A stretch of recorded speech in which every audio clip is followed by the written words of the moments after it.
Me contaba recién Juan Pablo Picardo, que es el presidente subterráneo de Buenos Aires, que hasta antes del aumento el Estado pagaba, Juan Pablo, buenas noches. ¿Qué tal, Marcelo? ¿Cómo estás? El Estado pagaba qué porcentaje del viaje de cada pasajero.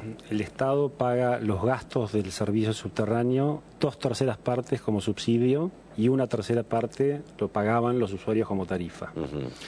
Esto significa que... Ahora, esas 2/3 partes, Juan Pablo, las pagaba, por ejemplo, un contribuyente de la provincia de Mendoza o de El Chaco, que en su vida toma el subte en la ciudad de Buenos Aires. Exactamente, a través de la recaudación y la coparticipación. Obvio, se ¿no? distribuía de una determinada manera, y quizás esta declaración de la presidenta de que no tienen por qué pagar en las provincias el subte, quizás es razonable. No, quizás no, es razonable, digamos, obviamente.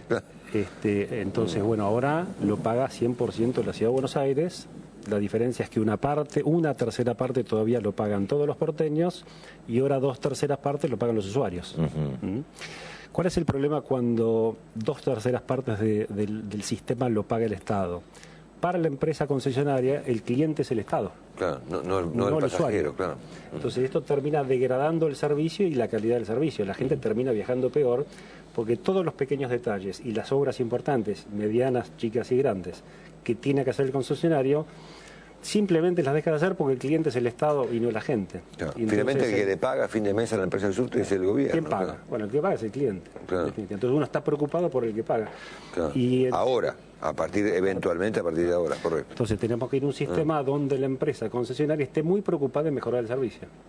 Y para eso le tiene que interesar que más cantidad de usuarios entren al sistema, con una tarifa razonable, ¿no? Sí. Si no, el objetivo de la empresa es demostrar que tiene muchos gastos, no trabajar para tener mejor servicio. Aún hoy, con un aumento, Juan Pablo, de 120 y pico %, 1/3 de la tarifa la paga el gobierno nacional. Sí. Por un año más. Es así, el gobierno nacional se comprometió a pagar el 50%, o sea, 1/3 del subsidio. El año que viene no va a pagar nada, es decir, que la ciudad de Buenos Aires, si no hubiera hecho el aumento, el año que viene hubiera tenido que pagar casi 800 millones de pesos, un dinero que no lo tiene el presupuesto. Por eso se ha tomado esta decisión de incrementar la tarifa, básicamente por la quita de subsidios del Estado Nacional. Entonces, 1/3 que tenía que pagar la Ciudad de Buenos Aires no lo tiene el presupuesto y la decisión fue, en definitiva, incrementar las tarifas, que por otra parte, digamos que la tarifa era casi ridícula, digamos, ¿no? 1,10 para una tarifa de subte. ¿Cuánto vale un viaje en colectivo en Rosario, por ejemplo, sabes? Sí, vale 2,50 pesos. Claro. Sí. Y en Buenos Aires vale 1,20, claro. Y el subte 1,10.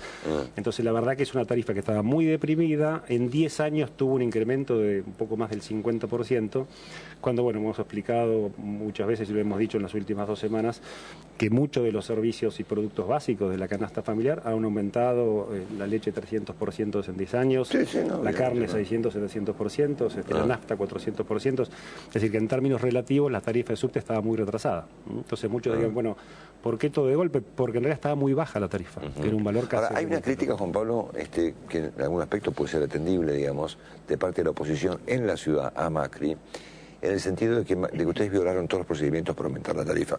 Esto es, no fueron al Parlamento de la ciudad, a la legislatura, no hubo audiencias públicas, estas cosas que hoy en día se utilizan para aumentar una tarifa. Estas críticas han sido severas, digamos, que han ido más a lo formal que al fondo del tema tarifario. ¿Cuál es tu reacción frente a esto? Mira, nosotros lo tuvimos en cuenta y obviamente cuando hay una revisión de contratos hay que someterlos a audiencia pública. La institución autárquica que es responsable de pedir las audiencias públicas se llama el Ente de Regulador de Servicios Públicos de la Ciudad, que es un ente creado por ley, por la Constitución de la Ciudad de Buenos Aires. Nosotros hemos sido muy cuidadosos en consultarlo a este ente, indicándole qué es lo que íbamos a hacer, obviamente comentándole la situación, y diciéndoles que de este contrato, que va a ser traspasado en 90 días, había habido ya una audiencia pública en el año 98, discutiendo las tarifas, las obras, los niveles de servicio, los gastos, etc. La respuesta del ente fue: hoy no tienen que hacer audiencia, la tienen que hacer en 90 días cuando se traspase el contrato. Con lo cual lo que hicimos fue eso. Definitivamente, cuando traspasemos el contrato en 90 días, vamos a hacer la audiencia pública, porque tenemos que discutir qué contrato queremos para la ciudad. Tenemos que volver a discutir si queremos que la empresa concesionaria